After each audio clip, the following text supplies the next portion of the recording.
बिस्मिल्लाहिर्रहमानिर्रहीम। इस वीडियो में हम इमेजेस सॉफ्टवेयर की मदद से SAED एनालिसिस को परफॉर्म करना सीखेंगे। SAED stands for selected area electron diffraction.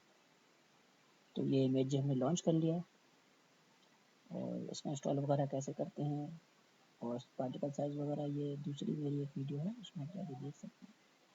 यहाँ पे हमने ओपन किया और ये जो हमारे पास इमेज है इसको हम यहाँ पे इसको मैं जूम आउट करके आपको दिखाता हूँ कि ये इस तरह की इमेज होती है जिसमें आपको डॉट्स के सर्किल बने हुए नजर आते हैं। इसको हम एनालाइज करने जा रहे हैं। इसको जूम कर लेते हैं, इससे थोड़ा समझने में भी आसानी होती है और खुद जो लोग मोबाइल पर यूज़ कर रहे होते हैं उनको बहुत आसानी होती है। सबसे पहले हमने लाइन टूल सेलेक्ट करना है। लाइन टूल सेलेक्ट करने के बाद हमने क्या करना है कि यहाँ पे इस लाइन से हमने इसकी मेजरमेंट लेफ्ट क्लिक और माउस के साथ हमने इसको एहतियात के साथ इसकी मेजरमेंट ले ली एज स्ट्रेट एज पॉसिबल। ठीक है, अब हमने इसको छोड़ा। यहाँ पर आप देख सकते हैं लिखा है 10 नैनोमीटर इनवर्स। तो 10 नैनोमीटर इनवर्स हमें यहाँ पर सेट करना है। तो हम एनालाइज में गए, ये जो येलो लाइन जो हमने अभी सिलेक्ट की इसका मतलब है कि ये 10 नैनोमीटर इनवर्स की इस इमेज के लिए फाइल है। इस इमेज पे इस डिस्टेंस का मतलब है 10 नैनोमीटर इनवर्स। अब यहाँ पे देखें ये लिखा हुआ है नॉन डिस्टेंस, यहाँ पे हम लिखेंगे 10 जो कि इमेज पे लिखा हुआ था। यूनिट भी आपने देख लिया क्या लिखा हुआ था, यूनिट आपने देख लिया है, वो है 1 अपॉन नैनोमीटर यानी नैनोमीटर इनवर्स। ग्लोबल पे हम जब टिक करते हैं, जब जितने भी इमेजेस हमें करने हैं सब में सेम स्केल रखना है, सेम यूनिट वगैरह रखना है। लेकिन ऐसा अभी इसमें नहीं है तो हम चेक नहीं करेंगे। अगर सारे इमेज में जितने भी इमेज हम लाइन से अगर बहुत सारे इमेज कर रहे हैं और सेम करना है, सेम यूनिट रखना है, तो फिर हम इसको यहाँ पे टिक कर देते हैं। तो फिलहाल तो नहीं करना है, हम एक ही इमेज करेंगे। ठीक है, अब हमने क्या करना है कि हमें क्योंकि सर्किल्स को ट्रेस करना तो हम ये इलिप्स के हम सेलेक्ट करेंगे और इलेक्ट्रिकल सिलेक्शन में हम जाएंगे क्योंकि हमें माइनर और मेजर एक्सेस रिक्वायर्ड है। अब देखें सेंटर में हमें फील हो रहा है एक छोटा सर्किल डॉट्स की मदद से बना हुआ है, तो हम इसको ट्रेस करने की कोशिश करते हैं एज करेक्ट एज पॉसिबल।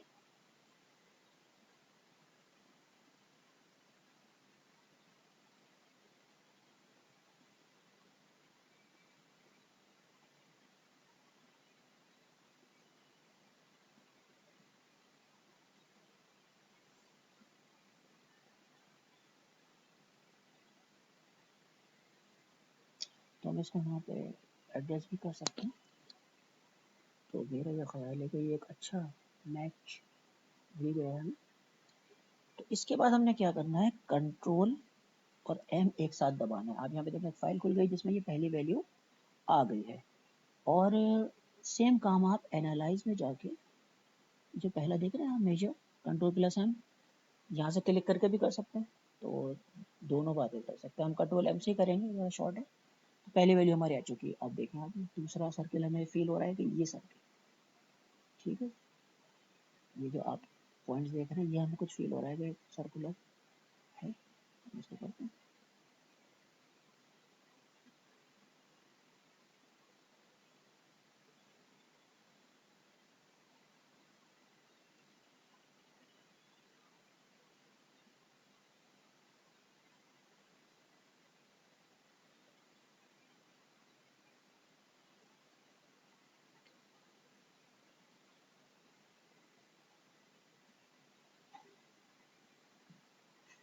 ये आमतौर से हमारे पास कॉन्सेंट्रिक सर्किल्स फॉर्म होते हैं।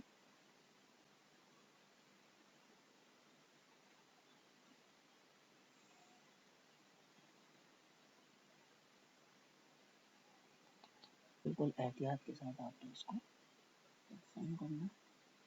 कोशिश करनी है कि पॉइंट्स ओवरलैप हों और हमें सर्किल मिले। ठीक है, अब हम इस वैल्यू को ले लेते हैं कंट्रोल है। ठीक है, नेक्स्ट हमें फील हो रहा है कि ये एक और सर्किल यहाँ पे है, तो हम इसको ले लेते हैं। This is going to be our third circle. ये भी हमारे पास एक अच्छा मैच हमें फील होगा।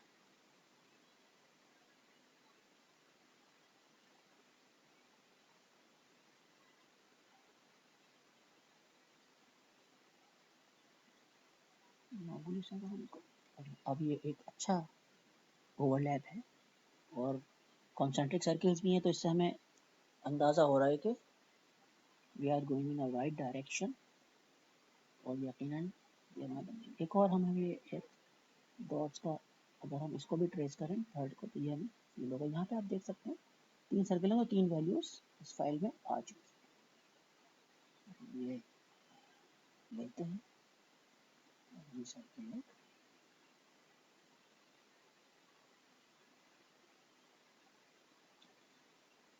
So here you can see कि आप इस पॉइंट को देखें, यहाँ पे भी ये पॉइंट्स हैं, ये पॉइंट है, यहाँ पे इस पॉइंट को देखें, इसको देखें, इन दोनों को, ये बिल्कुल एक सर्कल के ऊपर ट्रेस हो गए और बहुत ही एक अच्छा कॉन्सेंट्रिक सर्कल आपके पास फॉर्म हुआ। तो उसको भी हमने कंट्रोल एम दबा के इस वैल्यू को भी एंटर कर लिया है। अगेन हम देखते हैं ये सर्कल एक्चुअली एच के एन प्लेन्स को शो कर रहा है किसी भी क्रिस्टल के, और एच के एल प्लेन्स जो है जाहिर सी बात है वो प्लेन्स होते हैं, उनका सर्किल से बजाय कोई ताल्लुक होता नहीं, लेकिन मेरा अपना ज़ाती अंदाज़ा ये है कि ये जो प्लेन्स होते हैं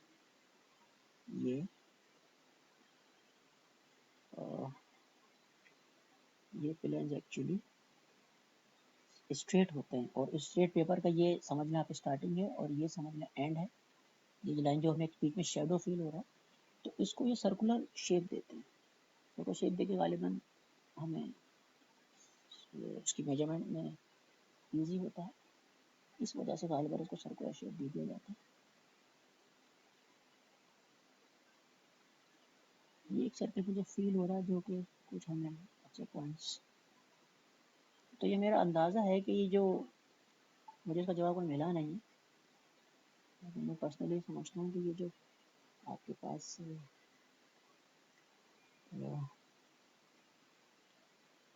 स्ट्रेट, क्योंकि एक प्लेन से अगर कोई इलेक्ट्रॉन मशीन के अंदर, टैम मशीन के अंदर जब टकरा के डिफ्लेक्ट होगा आमतौर से, तो ये सब पास थ्रू करके डिफ्लेक्ट होते हैं। तो सर्कुलर डॉट्स बनाने का कोई लॉजिक नहीं है। ये डॉट इसी सूरत में ये स्ट्रेट ही किसी प्लेन से टकरा के इस एक ही एंगल पे जाके स्ट्रेट लाइन बनाते हैं, फिर उसको सर्कुलर शेप देके ये उस पेपर को, या ये समझना आप जहाँ पे भी रीडिंग है उसको, ये जिससे मेजरमेंट में हमारी आसानी हो जाती है, मेरा ज़ाती ख्याल है। 5 हमारे पास सर्कल्स आ चुके हैं, यानी 5 प्लेन्स के बारे में हम रीडिंग ले चुके हैं। ठीक है, तो आई थिंक मज़ीद कोई सर्कल,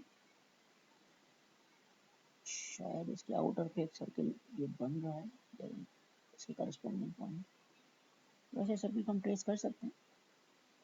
ये सर्कल हम ट्रेस करें तो ये सर्कल भी हमें अच्छा आउटकम दे रहा है।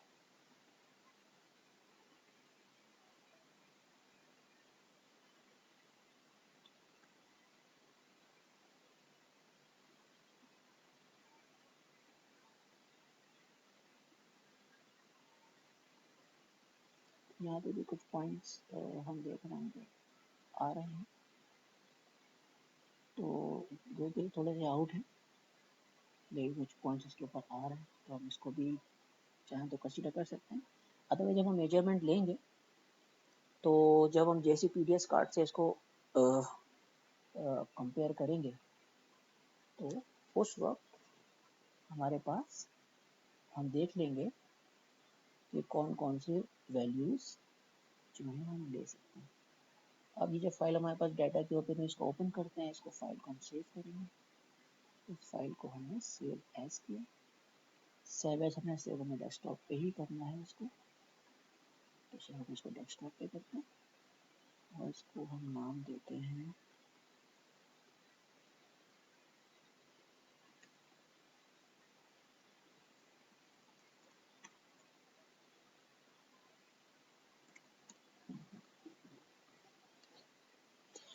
एक्सटेंशन नहीं यार, तो CSV का एक्सटेंशन खुद डालना है ताकि ये एक्सेल फॉर्मेट में इसको ले ले। तो अब हमने इसको सेव कर दिया। अब हम जाके देखते हैं कि क्या ये हमारे पास इस फॉर्मेट में आ रही है।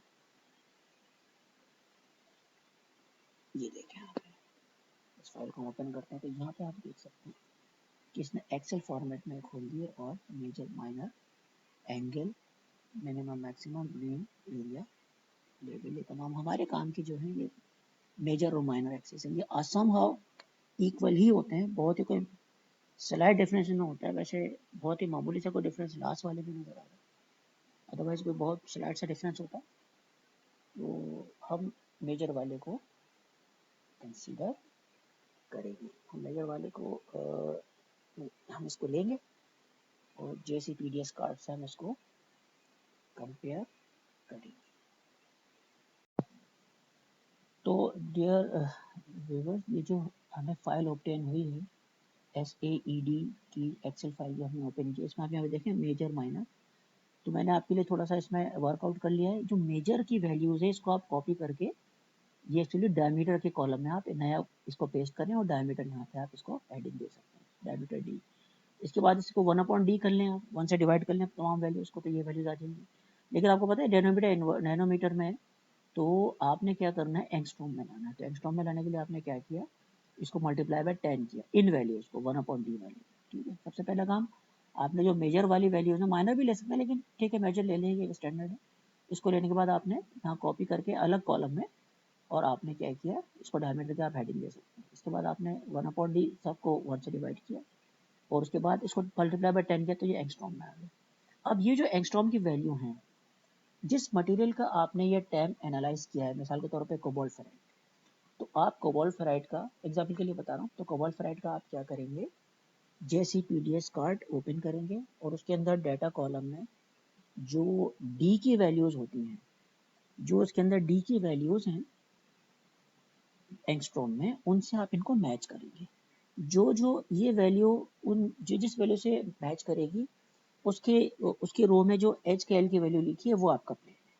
तो इससे आपको कंफर्म हो सकता है कि अगर आपने सही एनालाइज किया है तो इनमें से 2 या 3 वैल्यूज, 3 से 4 वैल्यूज मैच कर जाती हैं, 3 से 4 वैल्यूज आपके जो JCPDS कार्ड है उससे मैच कर जाएंगी, और आपने उसके बाद क्या करना है कि उन वैल्यूज को इससे मैच कर देना है। तो अगर को सही है तो बिल्कुल वैल्यूज मैच होंगे, और वो HKL की वैल्यूज आप कंफर्म, इसका मतलब है D की वैल्यूज के साथ अगर ये मैच होगी एंगस्ट्रॉम वाली वैल्यूज, तो इस पे एनालिसिस सही है और आपने उन प्लेन्स को ट्रेस कर लिया। ठीक है, तो ये आपके सामने JCPDS कार्ड है कोबाल्ट फेराइट का, ये आप देख सकते हैं कोबाल्ट फेराइट, ये इसका फार्मूला और नेम वगैरह लिखा हुआ है।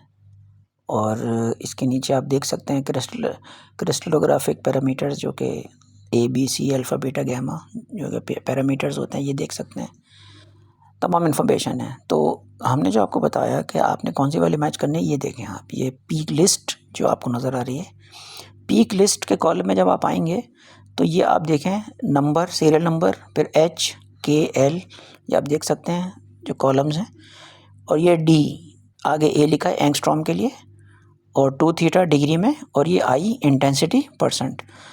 तो ये जो हमने आपको बताया था कि जो एक्सेल शीट में आपने एंगस्ट्रॉम का कॉलम बनाया है, तो उसको इस D की वैल्यू से मैच करना है, इस कॉलम से।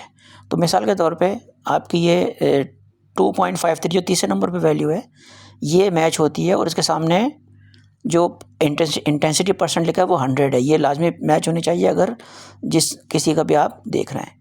तो ये जो D की वैल्यू आपने मैच की 2.53 अगर ये मैच होती है 2.53 तक भी, तो इसके सामने जो तीसरे नंबर पे HKL की वैल्यू, ये आपका प्लेन है।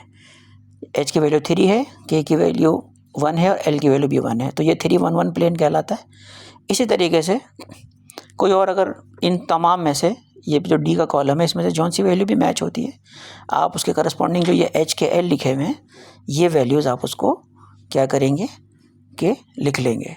तो ये आपकी वैल्यूज़ हैं जो आपको प्लेन बताएगी। तो इन एंगस्ट्रॉम का जो कॉलम आपने एक्सेल शीट में बनाया है, उसके अंदर ये वैल्यूज़ आप ट्रेस कर सकते हैं और प्लेन्स को कंफर्म कर सकते हैं। इससे कंफर्मेशन होगी कि आपने कौन से प्लेन की इस वक्त मेजरमेंट की है SAED। ये जो 100 लिखा हुआ है ये लाजमी होनी चाहिए। जो 130 ये जो 100 का मतलब है मोस्ट इंटेंस पीक, जो यहाँ पे जो सबसे बड़ी पीक आती है आपके पास। इसी तरह आप इससे अंदाज़ा लगा सकते हैं 30 वाली उससे छोटी है। यहाँ पे 40 की पीक भी है, ये देख सकते हैं आप, ये 40, 30, 10 कम से कम ये पीक्स ज़्यादा मैच होनी चाहिए, तो इससे आपको कंफर्म होगा मटेरियल। JCPDS कार्ड में आप यहाँ पे नीचे देख सकते हैं एक रेफरेंस पैटर्न भी बना हुआ है। ये वैसे पैटर्न है जो XRD में बनता है आपके पास। तो ये भी JCPDS कार्ड में कुछ एडिशनल इन्फॉर्मेशन होती है बहुत सारी। फिलहाल हमारे काम की इन्फॉर्मेशन मैंने आपको बता दी कौन सी है। तो ठीक है स्टूडेंट्स, यकीनन ये इन्फॉर्मेटिव रही होगी वीडियो आपके लिए। अगर कोई सवाल हो तो आप कमेंट्स में पूछ सकते हैं। Thank you very much.